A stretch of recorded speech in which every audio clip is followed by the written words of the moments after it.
छावनी थाना क्षेत्र अंतर्गत हवाई फायरिंग की बात निकलकर सामने आ रही है। आपको बता दें कि कैंप के आदर्श नगर में हवाई फायरिंग की गई है। एक शख्स उनके घर में घुसकर मारपीट करने का प्रयास किया गया, हवाई फायरिंग की गई और ये सारा मामला जो है पुराने बिजनेस को लेकर हुआ, पुराने बिजनेस को हुई रंजिश को लेकर बताया जा रहा है। हमारे साथ शख्स मौजूद हैं जिनके घर में हवाई फायरिंग की गई। फिलहाल उस वक्त वो घर में मौजूद नहीं थे, मगर उससे पहले फ़ोन में भी कुछ बातें हुई हैं और उसके बाद उनकी धर्मपत्नी ने तमाम चीज़ें देखी हैं कि आखिर क्या कुछ चीज़ें हुई। सर, क्या हुआ, किसने किया और क्यों हुआ? ये मेरा चाइल्डहुड फ्रेंड ही है, रविशंकर नाम है। इस समय उसके तालाब में मतलब उसका फार्म हाउस है जिसमें वो मछली पालन करता था। 2024 दिसंबर में उसके साथ मैं भी उस धंधे में था, लेकिन हम लोग पार्टनरशिप में थे।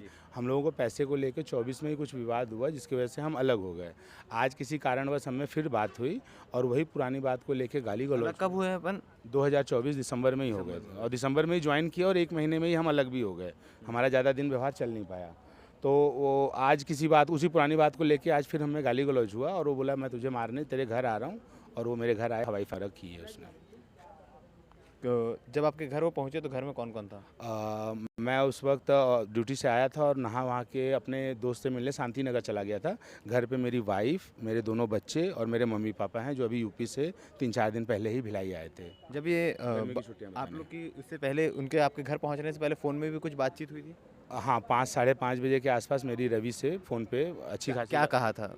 मतलब हमारी पुरानी बातों को ही लेके कि तू ज़्यादा बड़ा बन रहा है, ऐसा बनता है, ये है, वो है, मतलब उसका ईगो हर्ट हो रहा था कहीं न कहीं। फ़ोन वो में आपको ऐसा कुछ अंदेशा हुआ कि रवि जो है वो इतनी बड़ी कदम उठा लेगा?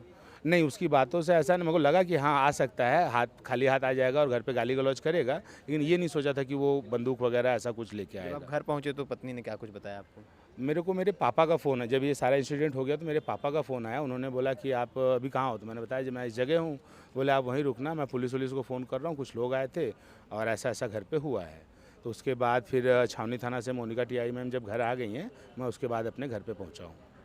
तो कितने लोग आए थे, क्या जानकारी दी वो? मेरी वाइफ के हिसाब से 2 बाइक पे 3 से 4 लोग थे या 4 से 5 लोग हो सकते हैं, जिसमें से एक लड़का ही केवल मेरे घर के अंदर आया है, जिसको मेरी वाइफ इसलिए पहचान रही कि वो मेरे साथ 1-2 बार मेरे घर पे आ चुका है पहले, इसलिए वो उसको रवि ही पहचान था? रही। वो रवि ही था।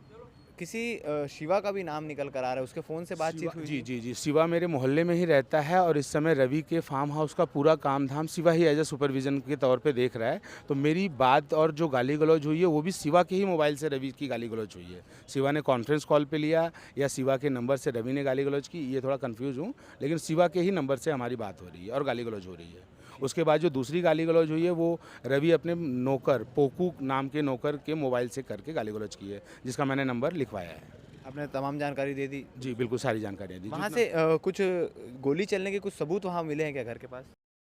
मेरे छोटे भाई और बाकी कुछ अड़ोसी-पड़ोसी भी बता रहे हैं कि उन्हें कुछ पीतल जैसा पुलिस को उठाते हुए उन्होंने कुछ पीतल जैसा देखा है। गोली का खोखा हो सकता है वो? शायद मैं घर पे नहीं था तो मैं नहीं बता पाऊँगा और पुलिस ने उसकी फ़ोटो-वोटो भी खींची है। वो पुलिस पीसीआर के बिल्कुल नज़दीक ही वो मिला है, गाड़ी आके खड़ी हुई? जहाँ पे गाड़ी आके खड़ी हुई थी वहाँ कुछ मिला है। मेरे दोस्त आपकी और धर्मपत्नी यहाँ पर मौजूद है? जी हाँ, हैं। ठीक है, हम उनसे भी बातचीत करेंगे जिन्होंने सारी घटनाओं को अपने आँखों से देखा है। मौजूद है, आपका नाम?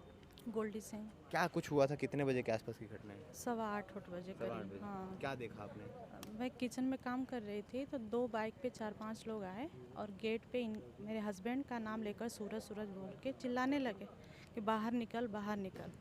तो मैं उनके हाथ में हथियार देख ली तो मैं दौड़ के गई, हॉल का गेट बंद कर ली। तब तक वो बाउंड्री का मेरा गेट खोल के वो लोग हॉल के गेट तक आ गए। फिर गेट को ज़बरदस्ती ना खोलने लगा, लेकिन मैं नहीं खोली गेट को और बोलने लगा कि सूरज को भाभी बाहर भेजो, आज उसको जान से मार दूँगा। अच्छा, ये भी बोल रहा था? हाँ, जान से मार। उसके हाथ में हथियार था। फिर हम लोग हॉल का लाइट वाइट सब बंद करके एक जगह, मैं, मेरे 2 बच्चे, सास ससुर एक जगह बैठ गए। फिर हम लोग अपने रिश्तेदार को, इनको और 100 नंबर डायल किए। तो वो जब हम लोग दरवाज़ा नहीं खोले तो वो अपना बोल ओल के फिर गेट से बाहर गया और रोड पे जाके सामने एक बार फायरिंग किया। हाँ, और कौन आया था बाउंड्री के अंदर, आप उसको पहचानती हैं? रविशंकर हरिजन। हाँ जी, एक दो बार इनके साथ वो आया है तो मैं उसको पहचानती हूँ, बाकी 4-5 लोग को मैं नहीं पहचानती हूँ।